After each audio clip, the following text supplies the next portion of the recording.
तो hello guys, तो आज हम लोग पढ़ने जा रहे हैं क्रिटिकल रीजनिंग में भी जो इम्प्लिसिट और असम्पशन वाले क्वेश्चन को कैसे डील करते हैं। तो मैं 10 क्वेश्चन आपको करवाऊंगा एग्जांपल में, लेकिन उससे पहले इसके कुछ नियम को समझते हैं। तो इसमें मेनली क्या देखा था, सब पहले चीज़ फोकस ऑन डेटा ओनली, सिर्फ हम लोग को डेटा ही सब कुछ है। माई बहन यही है, ठीक है, माई बाप यही है। दूसरा मे माइट कैन, मतलब जो जहाँ पर भी लगेगा यहाँ पॉसिबल दिया हुआ, it may be, it might be, in can be, तो वो ऑलवेज राइट होगा, ठीक है। पीछे से उसको सही कर दीजिएगा। और क्योंकि ये एजम्पशन है, ये मानना ही है। और तीसरा अवॉइड डायलॉगबाजी नहीं, कि मतलब कि लोग बदल जाएंगे या कुछ, मतलब वो कमेंट वाला नहीं, जो डेटा में है सिर्फ उसी पे अवॉइड डायलॉग्स। और चौथा क्या, अवॉइड ओनली और डेफिनेटली। ओनली जहाँ पर दिया हुआ मात्र यही, डेफिनेटली ये सब श्योरिटी भी नहीं होता, क्योंकि अजम्पशन है भाई, अजम्पशन में श्योरिटी होता ही नहीं किसी चीज़ का। तो ऐसे क्वेश्चन को हम लोग क्या करना, ऑलवेज रॉन्ग हो जाएगा, ठीक है। तो ये 4 चीज़ को याद रखना है, ठीक है। तो चलिए कुछ क्वेश्चन को हम लोग डील करते हैं कि कैसे बनाते हैं। तो जैसे पहला क्वेश्चन कह रहा है कि statement, the building of the school is in bad condition, it needs urgent repairing and painting. Assumption मतलब कह रहा है कि स्कूल जो है काफ़ी बुरी स्थिति में है, इसको अर्जेंट तत्काल रिपेयरिंग और पेंटिंग करवाना बहुत ज़रूरी हो गया। तो अजम्पशन क्या हो सकता है, quality of the education can not be improved unless school building. देखिए डायलॉग बाजी कर रहा है, अब इससे इसका क्या लेना देना ना, एजुकेशन के बारे में दिया हुआ है, तो इसको तो बिल्कुल गलत हो जाएगा पहला। और दूसरा, repairing and painting of office building require funds, तो रिक्वायर फंड्स, तो फंड्स के बारे में बात नहीं हो रहा है, ये भी डायलॉग बाजी है। इट मीन्स दोनों गलत हो जाएंगे, यानी कि नाइदर नॉर। समझ में आया। चलिए दूसरा क्वेश्चन।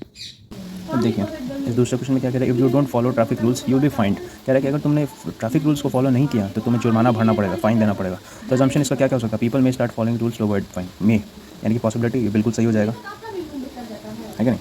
अब ये नहीं कि मैं करके कुछ और चीज़ लिख दिया है, ठीक है, इसमें कुछ तो रिलेटेड है टॉपिक्स है ना, पीपल में start following rules to avoid fine, है कि नहीं। तो ये इम्प्लिसिट है, तो ये बिल्कुल हो सकता है। और दूसरा, traffic rules are for people safety, तो traffic rules are for people safety, तो ये कहीं पर दिया हुआ है पीपल सेफ्टी का, ट्रैफिक रूल्स का बात हो रहा है कहीं पर, मतलब ट्रैफिक रूल्स सेफ्टी है, इसकी इंपॉर्टेंस का बात हो रहा नहीं, सिर्फ ये कि अगर तुमने फॉलो नहीं किया तो तुम्हें जुर्माना भरना पड़ेगा। तो इसके बारे में बात नहीं होती, ये गलत हो जाएगा, यानी कि सिर्फ ये इम्प्लिसिट है, ये हो जाएगा आंसर। नेक्स्ट क्वेश्चन कह रहा है कि if you fail the test I will cancel your plans for the picnic, a father wants his daughter.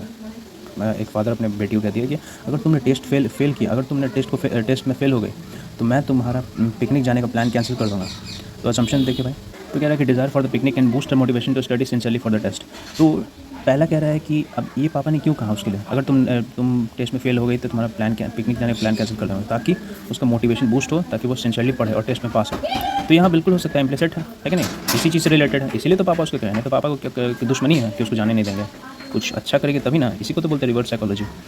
तो दूसरा, the daughter will fail the test if she doesn't get any warning, तो ये तो भाई इम्प्लिसिट नहीं है। क्यों, क्योंकि जब तक, मतलब इसका कहने का मतलब है कि वो तब तक, मतलब टेस्ट अगर जब तक उसको वार्निंग कोई नहीं दिया जाता वो फेल कर जाएगी। तो ये तो एकदम कंपलसरी तो नहीं किया हुआ है, यही सेंटेंस कह रहा है, the daughter will fail the test if she does not get any warning. अगर उससे कोई वार्निंग नहीं दिया जाता तो वो फेल कर जाएगी, नहीं, फेल ना हो इसलिए उसके पापा कह रहे हैं, फेल ना हो इसलिए पापा उसको डरा रहे हैं ताकि वो अच्छे से टेस्ट दे लें। इसका मतलब ये नहीं कि एकदम कंपलसरी कर रहे हैं कि तुम फेले हो जाओगे बिना वार्निंग, अगर वार्निंग नहीं दिए तो, ठीक है। तो ये तो बिल्कुल नहीं है।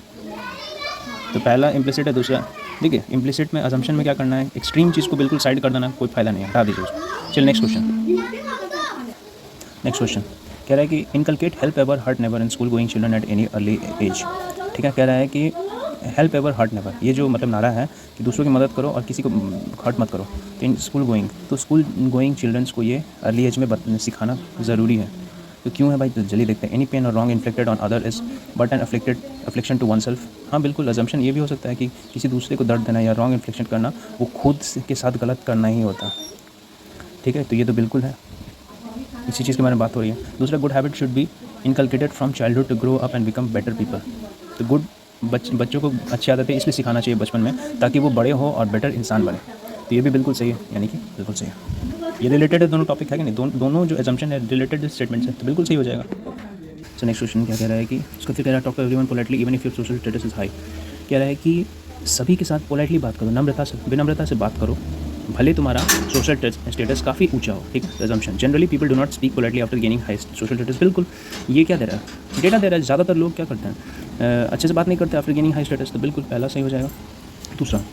दूसरा कह रहा है कि once social status might decline someday, ये तो डायलॉग बाजी कर रहा है कि किसी का डिक्लाइन हो सकता है, तो गारंटी तो नहीं है, है कि नहीं, डिक्लाइन होगा नहीं होगा, है कि नहीं। यहाँ पर रहता वन सोशल स्टेटस माइट, नहीं बिल्कुल नहीं होगा, है कि नहीं, तो ये बिल्कुल गलत हो जाएगा। अब आप कहेंगे कि यहाँ पर तो सर माइट दिया और पॉसिबिलिटी है, तो कैसे, तो one social status might decline someday, तो इसका इससे क्या कनेक्शन है, इसका इससे कोई कनेक्शन है? मैंने क्या कहा, डेटा बेस्ड करना, डायलॉग बाजी नहीं करना। तो डेटा के अकॉर्डिंग ये वाला बिल्कुल सही है। नेक्स्ट क्वेश्चन अब कह रहा है कि X tells Y if you need to grow the sales of your company you should advertise in the newspaper A. क्या एक्स कहता है वाई को कि अगर आपको अपना सेल्स बढ़ाना है तो प्लीज़ आप जाकर न्यूज़पेपर ए में अपना एडवर्टाइज करें कंपनी का। बिल्कुल assumption, newspaper A has more extensive circulation than other newspapers. होगा तभी तो कह रहा है, मतलब कि न्यूज़पेपर ए जो होगा वो दूसरों के मुकाबले सुपीरियर होगा, तभी तो इसको रिकमेंड कर रहा है। तो ये बिल्कुल हो सकता है। दूसरा क्या कर रहा है, sales of vice company are down. बिल्कुल सही बात है। वाई का डाउन चल रहा होगा तभी तो उसको रिकमेंड किया, कंसल्ट किया। तो बिल्कुल, तो बोथ आर इम्प्लिसिट, सॉरी। तो वन समझ में आया। नेक्स्ट क्वेश्चन उसके बाद फिर क्या कह रहा है कि for next month everyone has to pay income tax no matter what your income is, government not set. कह रहा है कि अगले महीने से आप हर एक इंसान को इनकम टैक्स भरना पड़ेगा, चाहे उनका इनकम कितना भी हो। तो गवर्नमेंट ने ये नोटिस जारी किया, ठीक है। तो assumption government treasury fund is getting short, बिल्कुल नहीं है। गवर्नमेंट ट्रेजरी फंड के बारे में बात ही नहीं हो रहा, कहीं पर हुआ है? नहीं, बिल्कुल नहीं। दूसरा, people of the country have become rich, ये भी नहीं, कोई मतलब है ही नहीं, इसमें कोई कनेक्शन ही नहीं है। तो ये क्या नाइदर नॉर हो जाएगा। नेक्स्ट क्वेश्चन कह रहा है कि an advertisement states that XYZ paint should be use to decorate houses. कह रहा है कि एक एडवर्टाइजमेंट कहता है कि XYZ पेंट को ही यूज़ करना चाहिए घर सजाने के लिए। तो assumption people want to decorate their house, बिल्कुल तभी तो बेच रहा है, तभी तो ऐड चला रहा है अपना सामान बेचने के लिए। अगर लोग सजाते नहीं घर को तो क्यों बेचता बेकार है कि नहीं। तो ये बिल्कुल सही है। दूसरा क्या कह रहा है कि only XYZ paints can make house decorative. अब यहाँ पे देखिए ओनली कह रहा है, तो ओनली बिल्कुल नहीं होगा, गलत है। क्यों? क्योंकि सिर्फ यही पेंट है भाई, XYZ। ABC पेंट भी हो सकते हैं ना, DEF पेंट भी हो सकते हैं, है कि नहीं। चलिए नेक्स्ट क्वेश्चन कह रहा है कि do not lean out of the moving train, warning in the railway compartment. कह रहा है कि ट्रेन से बाहर लीन ना हो, एक वार्निंग दिया जा रहा है, ठीक है, railway compartment. Assumption leaning out of a moving train is dangerous, बिल्कुल तभी तो बोला जा रहा है, तो बिल्कुल अज्यूमेबल है, ठीक है। दूसरा क्या कह रहा है कि such warning will have some effect, बिल्कुल इफेक्ट होगा तभी तो कह रहा है। इफेक्ट मतलब कि अच्छा इफेक्ट है बुरा इफेक्ट, ये तो मानेगा, तो नहीं मानेगा। और तीसरा कह रहा है it is the duty of railway authorities to take care of passenger safety, बिल्कुल तभी तो वो लोग वार्निंग दे रहे हैं। तो उन लोगों का मतलब, उन लोग सरकार बोल देगी किसी को वार्निंग देना दे तो थोड़ी देंगे वो लोग। ये था हमारा कंक्लूजन एंड अजम्पशन का कॉन्सेप्ट और के कुछ questions. So I hope guys आपको मेरा वीडियो पसंद आया होगा। प्लीज़ गाइस अगर मेरी वीडियोस आपको पसंद आते हैं तो प्लीज़ लाइक शेयर सब्सक्राइब जरूर करें, और प्लीज़ कमेंट करें कि नेक्स्ट आपको कौन सा टॉपिक चाहिए, किस टॉपिक में आपको डाउट है, किस क्वेश्चन में डाउट है। मैं बिल्कुल उस पर वीडियो बनाऊंगा, चाहे वो शॉर्ट्स के फॉर्म में हो चाहे वो लॉन्ग वीडियो के फॉर्म में हो। Thank you so much.